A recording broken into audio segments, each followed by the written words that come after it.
Le karma est une notion orientale qu'il faut éclaircir à la lueur de l'intelligence véhiculée dans l'esprit de l'Occident afin d'aller plus profondément dans l'étude de la loi de cause et d'effet, afin d'éliminer les erreurs d'interprétation qui semblent inévitables lorsque nous employons un terme ou un concept qui s'est valu utile pour une partie géographique de l'humanité insérée profondément dans l'enseignement et l'étude des doctrines ésotériques de l'ancien monde.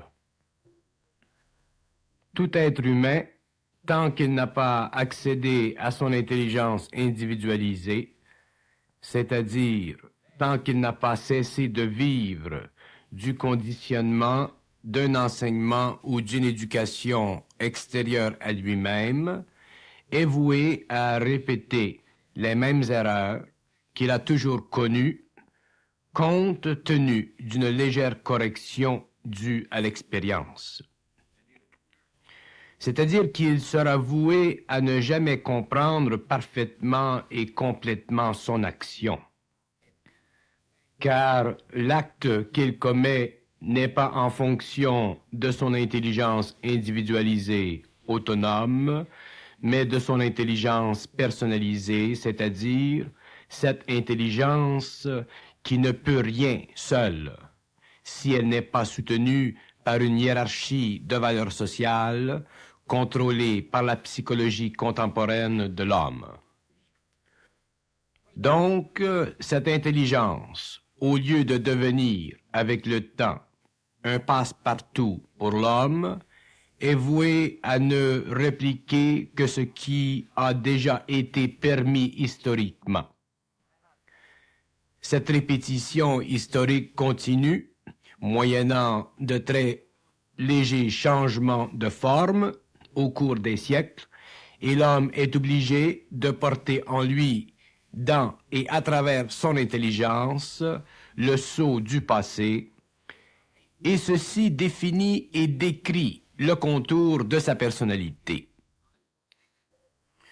S'il va au-delà de ces bornes, la chance qu'il devienne proie à un dérangement quelconque, à une folie quelconque, à une sorte d'anxiété, le guette, car à moins d'être un esprit très évolué, il ne pourra supporter le poids de ce que pourrait lui faire vivre une intelligence libre du karma humain, c'est-à-dire une intelligence qui n'est plus au service de l'ego, mais au service de l'esprit. La différence est profonde et absolue pour l'homme. Ce n'est plus une différence philosophique, c'est une différence d'énergie dans le mental humain. Si nous regardons l'humanité passée et présente, nous voyons qu'elle n'a pas évolué. Certes, elle a changé, mais elle n'a pas évolué. Elle a simplement raffiné son intelligence karmique, elle a simplement corrigé légèrement les aspects nuisibles et les plus primitifs de l'intelligence historique, afin de se mieux situer dans un monde où la pensée d'aujourd'hui s'accorde mieux avec la réalité de l'homme que la pensée d'hier. Mais regardez derrière la pensée humaine et vous verrez qu'elle n'est pas plus intelligente aujourd'hui qu'elle ne l'était par le passé. La preuve, c'est que nous en sommes encore à l'état de la guerre et des conflits humains. Autrement dit, l'homme n'apprend pas par ses erreurs, il les répète différemment, et ceci, c'est le progrès.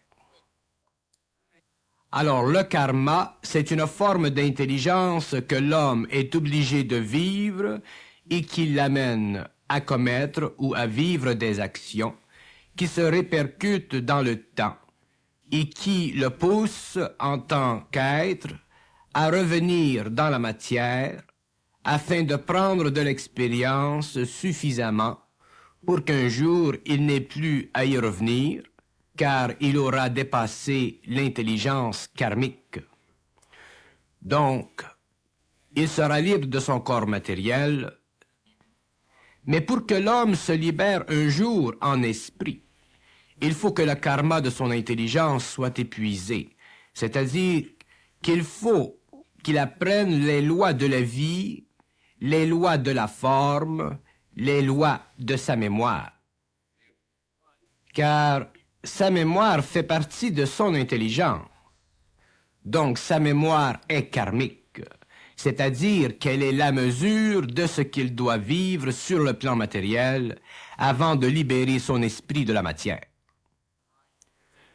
Le karma est directement relié à l'intelligence humaine, car la mémoire de l'homme ne s'efface pas après la mort.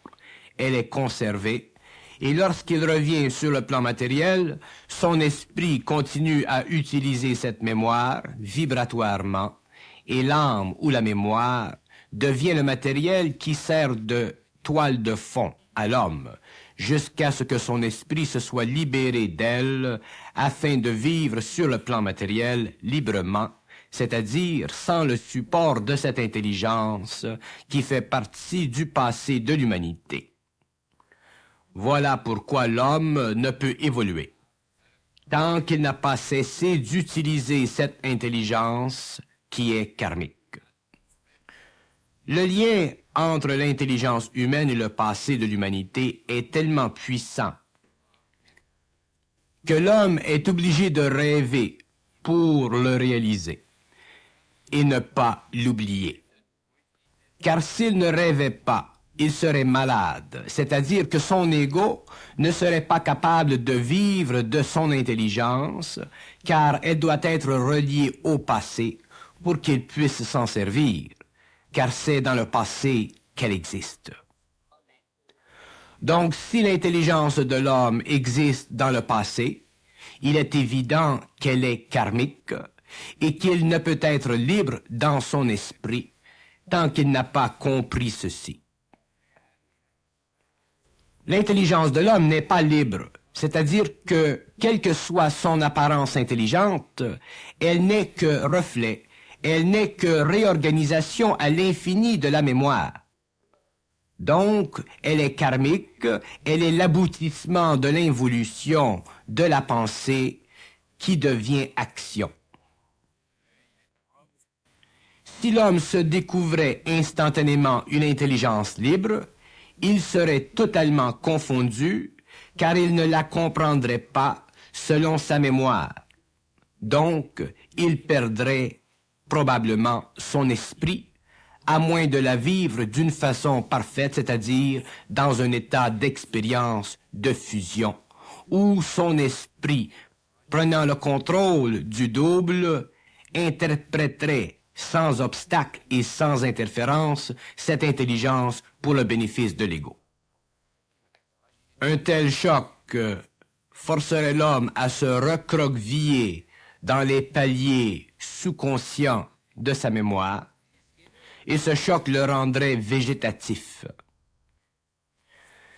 Si l'intelligence est karmique, ceci veut dire que le karma humain équivaut à l'ignorance, c'est-à-dire à l'absence de volonté libre, celle-ci étant le produit de la condition d'une intelligence libre à travers l'homme, non soutenu ou sous-tendu par une mémoire, un karma.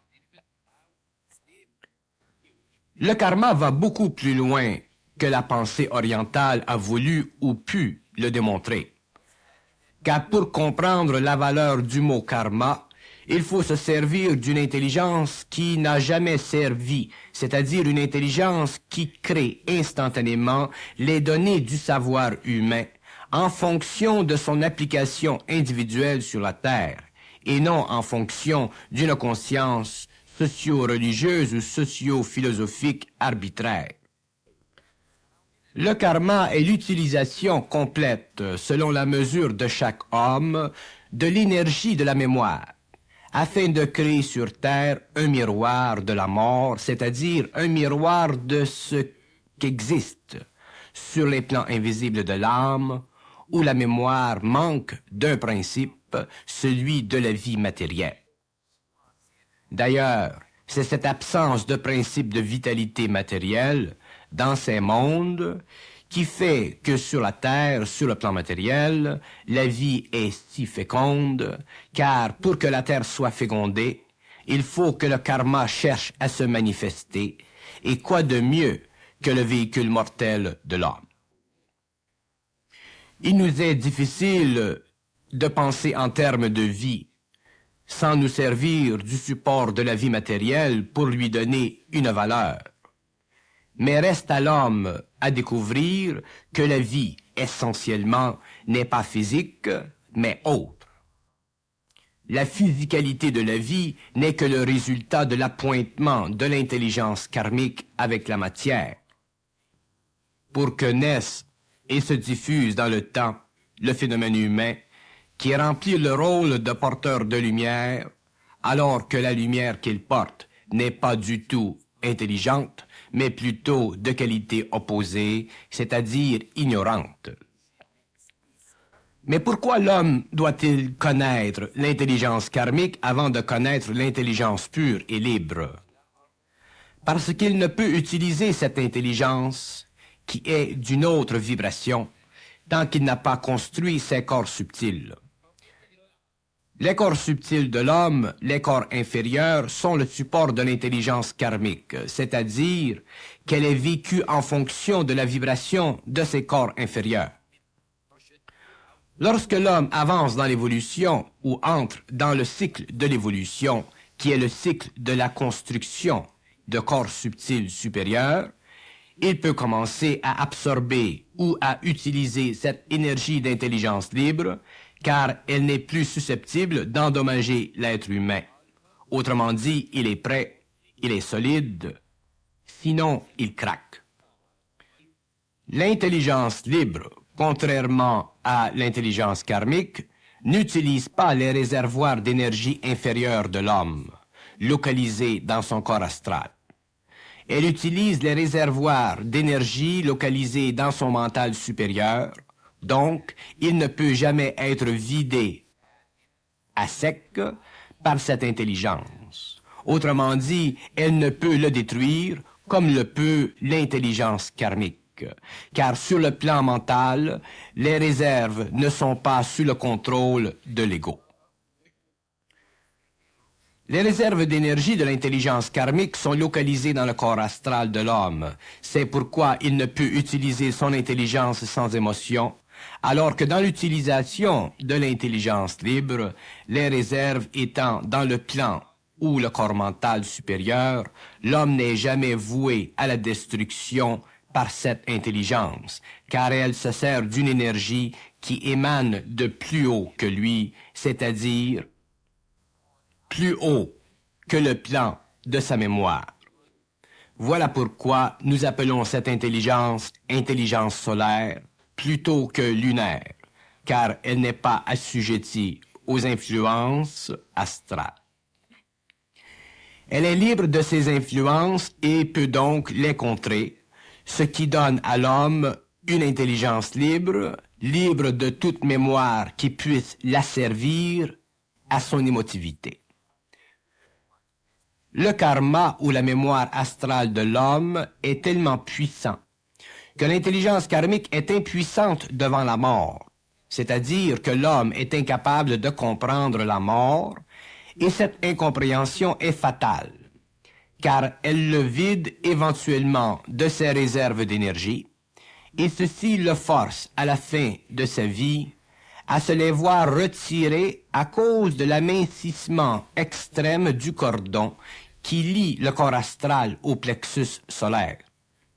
Devenu trop mince, ce cordon ne peut plus les retenir et il s'endort, ou plutôt s'élève, sur un plan où il redevient mémoire, car il a perdu le sens de sa personnalité à cause du manque d'indépendance d'esprit qu'il avait lorsqu'il était sur Terre.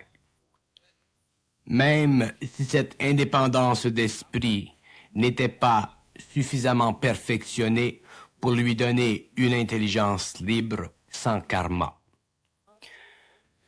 L'indépendance d'esprit est une des plus grandes qualités de l'intelligence libre, car elle permet à l'homme d'explorer à volonté la mémoire de l'humanité et de comprendre pourquoi il est sur Terre dans ses moindres détails.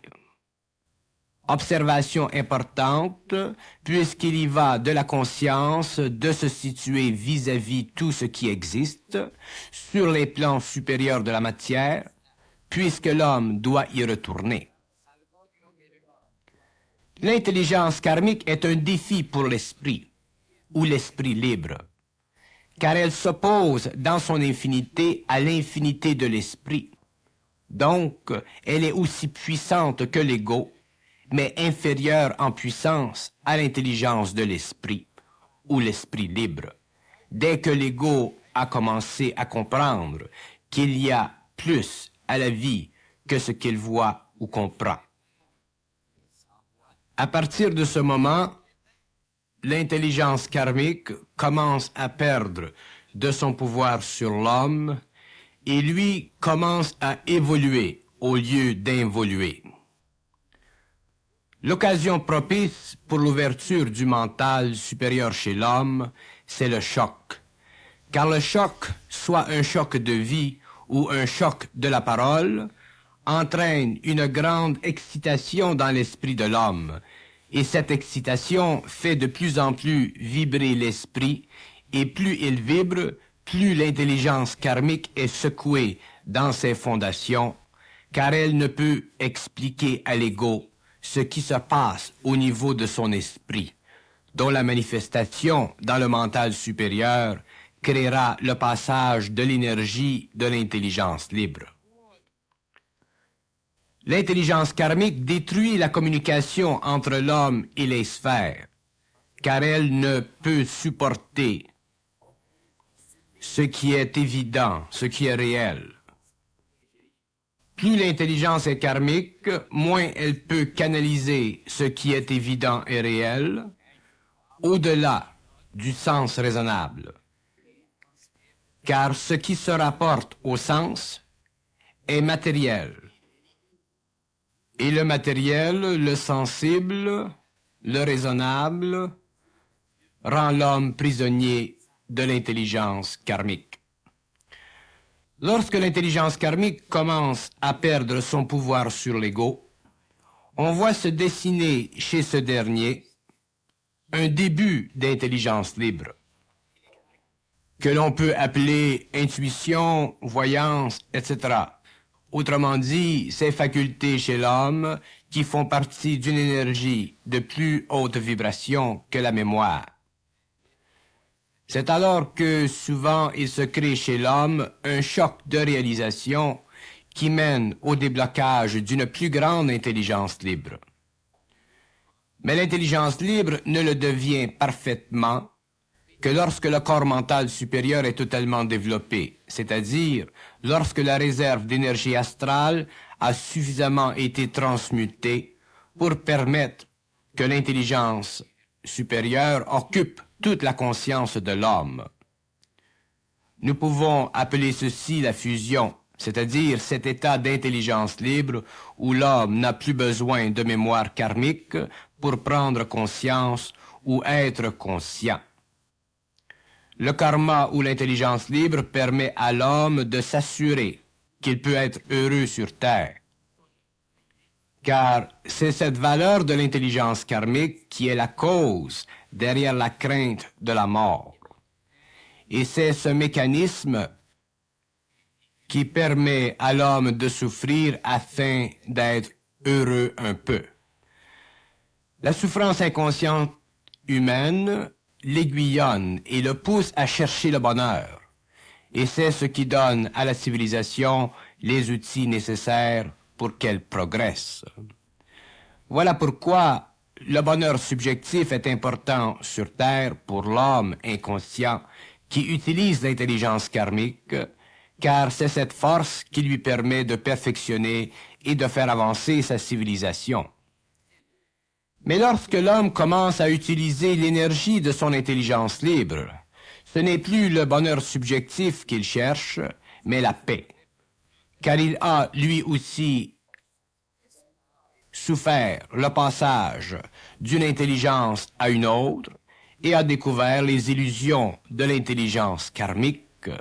Donc, il ne cherche que la réalité de l'intelligence pure, c'est-à-dire la paix qui convient à l'ego dans son équilibre nouveau. Lorsqu'il a cette paix, il peut facilement voir et réaliser qu'il n'est pas sur Terre pour être seulement heureux subjectivement, mais qu'il est sur Terre pour passer éventuellement à un autre niveau d'expérience qui est le résultat de la conquête de l'intelligence libre sur l'intelligence karmique. Donc, ce qui est important pour lui, c'est d'être bien dans sa peau, ce qui veut dire être en dehors de la mémoire de l'intelligence karmique, jusqu'à ce qu'il soit prêt à passer ou à entrer en contact avec un monde parallèle à la matière, où il pourra se véhiculer en esprit, au lieu de se retrouver dans le monde de la mort, où il n'est que mémoire, dépersonnalisée, c'est-à-dire sans support d'esprit. L'intelligence libre est le pouvoir du double sur l'ego. Toute intelligence libre procède des forces de vie dans l'homme et le support de cette intelligence nullifie toute intelligence karmique et ses répercussions dans la vie de l'homme. Lorsqu'elle commence à imprimer sa réalité dans la conscience humaine. L'intelligence karmique, par contre, retarde toujours l'homme, car elle découle de son attachement émotif à la forme. C'est pourquoi la libération de l'esprit ou de l'énergie qui active le double humain ne peut être utilisée pour l'évolution totale de l'homme. Cette évolution qui doit le rendre conscient de son double et lui permettre d'utiliser les forces de l'esprit à la conquête du monde de la matière. Dans le monde de la mort, l'intelligence karmique renforce l'illusion que l'homme ne peut agir seul dans la vie, c'est-à-dire sans le support d'autres forces que les siennes. Et ce renforcissement fait partie de l'organisation émotive de l'homme, de sorte qu'il lui est difficile de voir le jour où il pourra tout prendre en main, la vie elle-même. L'exclusion de la conscience égoïque du domaine de l'intelligence de la vie ou de l'intelligence libre laisse croire à l'homme qu'il est dominé par des forces supérieures, lorsqu'en fait les seules forces qui peuvent le dominer sont celles qui se servent de son intelligence karmique pour l'empêcher d'aller plus loin dans son évolution vers la libération totale de son esprit. L'esprit de l'homme est l'énergie fondamentale de sa réalité, et cette énergie doit être au service de l'homme conscient, c'est-à-dire du double. Et ceci n'est possible que lorsque l'homme, l'ego, a cessé d'être subjectif ou karmique dans son intelligence. Cette dernière détermine la base de l'action humaine, car elle façonne l'événement selon la subjectivité de l'être. Si l'événement dans la vie n'est pas amené sous le contrôle du double, l'homme est forcé de subir les conséquences de son intelligence karmique et d'en souffrir. Le problème le plus profond concernant l'intelligence karmique, c'est l'énergie astrale ou inférieure qu'elle crée.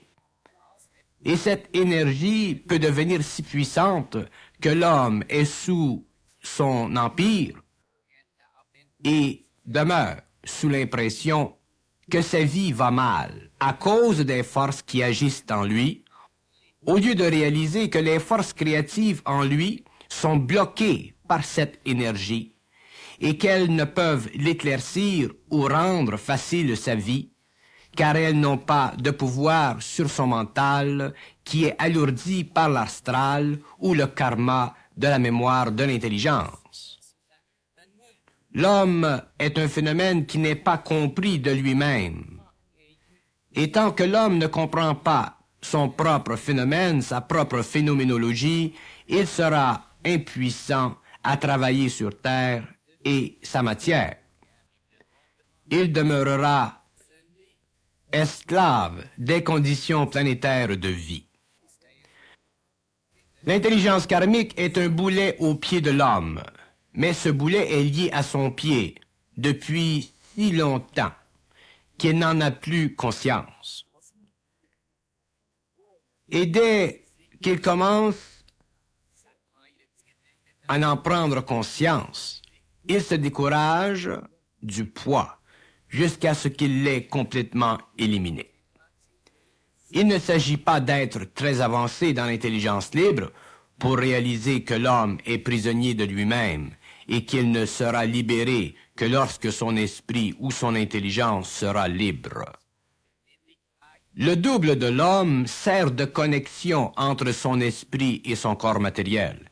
Et cette connexion est le pouvoir exécutif chez l'homme, alors que l'esprit est le pouvoir créatif. Lorsque l'esprit et le double se rencontrent, c'est-à-dire lorsque l'homme prend conscience de lui-même totalement, il n'est plus régi par l'intelligence karmique, c'est-à-dire qu'il n'est plus assujetti dans la vie et il n'est plus assujettissable. Il devient graduellement un survivant. Lorsque l'homme devient un survivant, il appelle constamment à son énergie vitale, éthérique, et graduellement ne vit que de cette énergie, car elle est parfaite. Elle est parfaite dans ce sens qu'elle n'est pas contaminée par les basses vibrations de l'astral humain. À partir de cette période, l'homme devient graduellement surhomme, c'est-à-dire qu'il prend conscience du pouvoir vibratoire, exécutif et créatif en lui.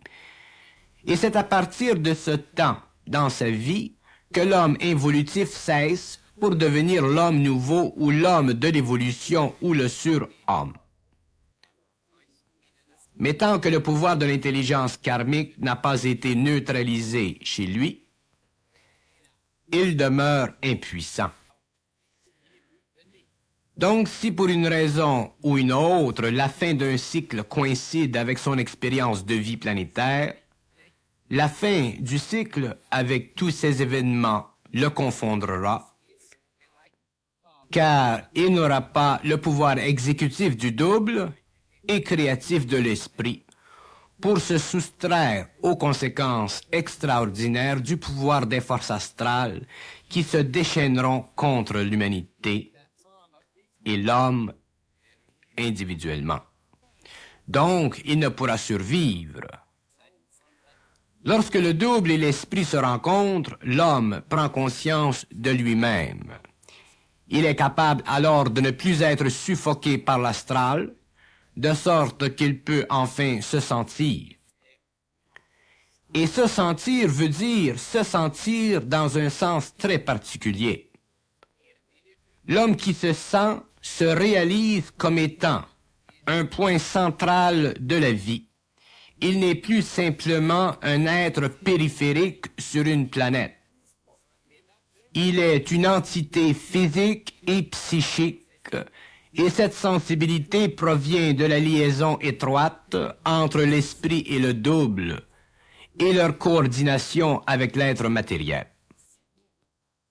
Donc lorsque l'homme commence à pouvoir se sentir, il peut commencer à réaliser l'importance créative et exécutive de sa vie. Alors il n'est plus dans la conscience réflexive de l'ego, il est dans la conscience créative et exécutive des forces invisibles en lui, canalisées à travers l'ego. Il ne se sent plus homme comme par le passé.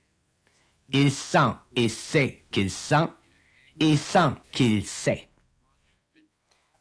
Et ceci l'amène à vivre en dehors de la matière astrale de son ancienne conscience, pour ne vivre que de la matière mentale rendue conscientisée, c'est-à-dire canalisée par l'ego, sous le pouvoir créatif de l'esprit et exécutif du double. Il est important que l'homme se sente dans le sens ici indiqué, afin de réaliser la triple union de l'esprit, du double et de sa partie matérielle. Car tant que l'homme ne se sent pas, Il ne vit que psychologiquement sa vie, c'est-à-dire qu'elle n'a de réalité qu'en fonction de ses sens et de ses pensées subjectives, autrement dit, de son intelligence karmique. Elle est alors très concrète matériellement, mais elle n'est pas concrète autrement. Et c'est pourquoi l'homme est toujours à la recherche de quelque chose dont il ne comprend pas la présence. C'est le lien entre l'esprit et le double. Alors l'intelligence karmique, afin de permettre que l'esprit prenne possession éventuelle du double, devait rendre l'homme conscient de ses possibilités matérielles au début, car si l'homme n'avait pas d'abord pris conscience de ses possibilités matérielles, le pouvoir du double aurait été trop grand et l'homme, l'être matériel, serait devenu robotisé, vivant en fonction du double et de l'esprit, au lieu de pouvoir se servir sur le plan matériel du pouvoir exécutif et créatif de ces deux principes de vie. Donc l'homme est tricéphale. Il y a en lui trois pouvoirs qui s'exercent. Le pouvoir de l'esprit qui naît de plans très élevés, le plan mental, le pouvoir du double qui naît du plan éthérique qui supplante la matière, et le cerveau physique qui supporte et coordonne toutes ces activités pour permettre qu'il y ait sur le plan matériel personnification de l'énergie. Donc l'homme doit être conscient des trois principes qui le constituent et amener ces trois paliers à leur équilibre total. Et ce n'est que lorsque l'ego est libre de l'intelligence karmique que la réalisation de ces trois paliers est possible.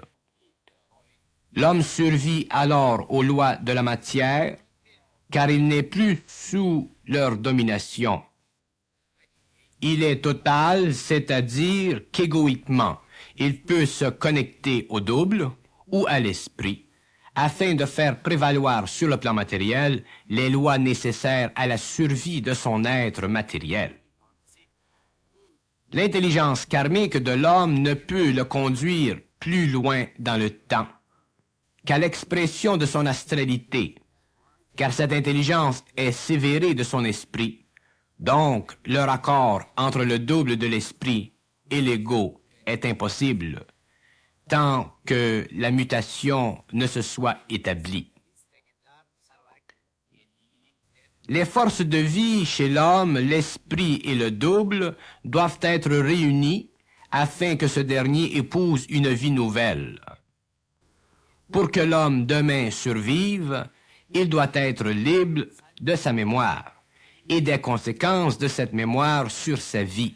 Sinon, il devra s'interroger inutilement sur les faits et gestes de l'humanité qui vont lentement, mais à temps, vers la confrontation entre les forces créatives et destructives. L'homme doit passer dans un camp ou dans un autre s'il veut survivre. Et la survivance ne tient que de l'affaiblissement graduel du support psychologique de l'intelligence karmique, de la mémoire humaine. L'homme nouveau, celui qui survivra, apprendra ou appartiendra plutôt à une race totalement mentale, dotée de pouvoirs nouveaux sur la matière. Et l'activité du double chez le nouvel homme éteindra à jamais le pouvoir de l'intelligence karmique, car le double ne cherchera pas à dominer l'ego. Il fera vibrer la matière sous le contrôle de l'ego, et l'homme sera maître de cette matière. Chaque homme possède ou a accès à la clé d'évolution qui lui tient bien. S'il ne l'utilise pas, il passe à l'éther astral, c'est-à-dire qu'il appartient à ces plans d'énergie après la mort, où la mémoire est la seule forme de conscience. Si la mémoire de l'intelligence karmique n'est pas annihilée pour le bénéfice de l'évolution, un nouveau cycle d'incarnation sera nécessaire. Dans le cas où l'homme transpose sa réalité subjective pour épouser une réalité objective, il est amené à se réconcilier avec la vie, c'est-à-dire à vivre selon les lois de l'intelligence libre plutôt que les lois de l'intelligence karmique. Car la vie, si nous en employons le terme dans un sens neuf, ne peut être compromise par une intelligence qui est liée à l'expérience diminutive de l'homme. Donc, pour que l'homme vise plus loin que ce que peut lui offrir une vie karmiquement frappée, il doit apprendre à se réaliser à l'intérieur d'une mutation psychique qui le pousse à prendre connaissance de lui-même sur tous les plans de sa réalité objective. Sinon, la vie le frappera dans l'événement, car il n'aura pas contrôle sur ce dernier. Et tant que l'homme ne peut contrôler l'événement et subjuguer son pouvoir de souffrance sur l'ego, ce dernier n'est qu'un aspect infériorisé par une intelligence inférieure et dominé par des forces astrales qui éventuellement auront le dernier mot sur la qualité de sa vie. Alors que c'est l'homme qui doit avoir ce dernier mot, car c'est l'homme lui-même qui est en cause et non une quelconque partie de lui qui ne peut être rattachée au pouvoir de l'esprit ni au pouvoir du double. Tant que l'intelligence karmique dominera l'ego, ce dernier sera obligé de se chercher, car toute recherche fait partie ou résulte du manque de contact entre l'esprit, le double et le matériel. Nous parlons ici de contact vibratoire, mental et télépathique. La communication supramentale est aussi naturelle que la pensée subjective. Et l'homme doit un jour le reconnaître et savoir comment profiter de cette intelligence en évitant les pièges de l'astral qui deviennent plus nombreux lorsque l'homme commence à percer à travers les couches brumeuses de son ignorance. L'intelligence karmique, quelle que soit sa clarté apparente, ne peut jamais faire converger vers l'homme l'énergie de son rayon, car pour que l'homme vive du rayon ou du pouvoir de son esprit sur le double à travers l'ego, il faut que toute luminosité astrale soit éteinte et que la vision astrale et spirituelle intérieure ait été remplacée par une intelligence objective entre l'ego et le double pour le bénéfice de l'esprit.